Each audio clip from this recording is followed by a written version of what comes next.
फिर भगवान वहां से चलने को उद्यत हुए तो एक माँ है जिसका नाम है कुंती, जो कुंती चरणों में गिरी और कहती है गोविंद आप हमारे साथ इतने दिनों तक रहे, किसी के भाई, किसी के मित्र, किसी के भतीजे बन करके रहे और पग पग पे आपने हम सबकी रक्षा करी, हम सबकी सहायता करी, लेकिन हम आपके उस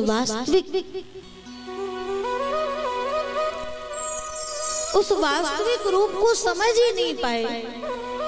दुर्योधन के इतने क्रोध और लाक्षागृह की उस दधकती हुई आग से हम सबको बचाने वाला कौन था? कृष्ण आप। कोई आपसे लाड डरा रहा है तो कोई आपको व्यंग कर रहा है, तो कोई आपको कहीं चोर कह रहा है, लेकिन आपके उस रूप को हम पहचान नहीं पाए क्योंकि हमारी बुद्धि की अपनी एक सीमा है। लेकिन आज जो मैंने आपका दर्शन किया तो ये कुंती आपसे कुछ मांगना चाहती है, आप दोगे? भगवान ने कहा अवश्य, आज तक आपने मुझसे कुछ भी नहीं मांगा है, चलते चलते आप जो मांगेंगी वो मैं दूंगा।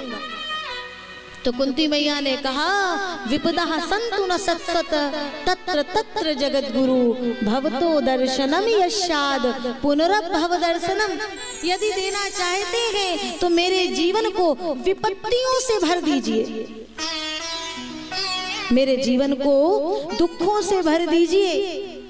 और सुनो, कुंती वो स्त्री है जिसका पूरा जीवन केवल और केवल दुखों में भरा हुआ था, और उसके बाद भी कृष्ण से आज मांगने चली तो क्या मांग रही है? केवल दुख। और हम क्या कहते हैं? सुखों का अंबार दे दो। भगवान ने कहा दुखों की कोई कमी थी जो फिर से तुम दुख मांग रही हो?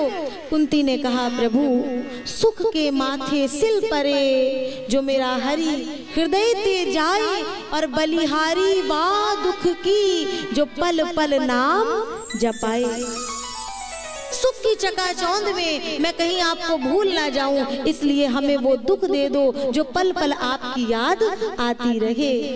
तो भगवान ने कहा कुंती मैया मैं तुम्हें ये वर नहीं दे सकता हूँ कि तुम्हारे जीवन में दुख रहे, लेकिन ये वर देता हूँ कि तुम्हारे जीवन में एक पल के भी लिए ये कृष्ण तुमसे विलग अलग होने वाला नहीं है। और इतना कह करके भगवान ने कहा अरे कुंती मैया तुमने मुझे रोक लिया, बड़ा अच्छा किया। मुझे अपने एक भक्त की याद आ रही है।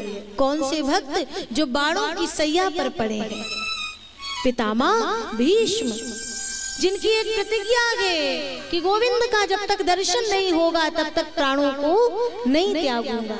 देहांत काले तुम सामने हो, मुरली बजाते मन को लुभाते, यही नाम मुख से मैं गाता रहूं, गोविंद दामोदर माधवेति।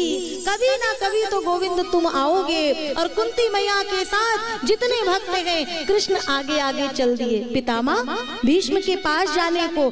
कभी तो दीन दयाल के भनक पड़ेगी काल, जब दांत न थे तब दूध दियो, अब दांत दिए तो को अन्न भी दे है। और जल में थल में पशु पक्षिन में सबकी सुध लेत है, तेरी भी लई है, तेरी भी लई है। पितामह भीष्म के आगे गोविंद पहुंचे। आज पितामह ने कहा मेरी हर बात को और हर वचन को कृष्ण ने लाज रखी, चाहे वो महाभारत का युद्ध हो, चाहे वो आज की स्थिति हो।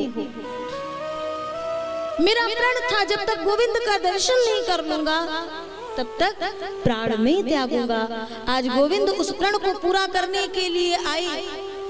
कई श्लोकों से स्तुति करी है, प्रार्थना करी है, और अचानक भगवान ने कहा, कन्हैया ने कहा पितामह जरा धर्मराज युधिष्ठिर को लग रहा है महाभारत के युद्ध में जो लोग मारे गए उनका कहीं ना कहीं कारण ये है। मैंने इन्हें समझाने का बहुत प्रयास किया, लेकिन कभी कभी किसी से हमारा संबंध जब बहुत प्रगाढ़ होता है ना, बहुत प्रेम का हो गया, तो वो कितनी भी ज्ञान की बात कहे वो हमें समझ में नहीं आती। क्यों? जैसे कि माता पिता अपने बच्चे से अधिक प्रेम किसी से नहीं करते, परंतु वो बालक है, छोटा है, और उनसे कुछ ज्ञान की बात अगर वो समझाएगा तो वो बात जल्दी माता पिता नहीं समझेंगे। उसी जगह कोई विद्वान ब्राह्मण आए, कोई संत आए और उन्हें वही वचन कहे तो वो बहुत जल्दी उस बात को स्वीकार कर लेंगे। तो उस संबंध की प्रगाढ़ता में हम उस व्यक्ति के द्वारा कहे गए बहुत ज्ञान के वचनों को समझ नहीं पाते या कि समझना नहीं चाहते। पितामह बड़े गए, श्रेष्ठ गए, इसलिए कृष्ण जो ज्ञान पांडवों को देना चाहते थे वो पितामह तक पहुंचा दिए।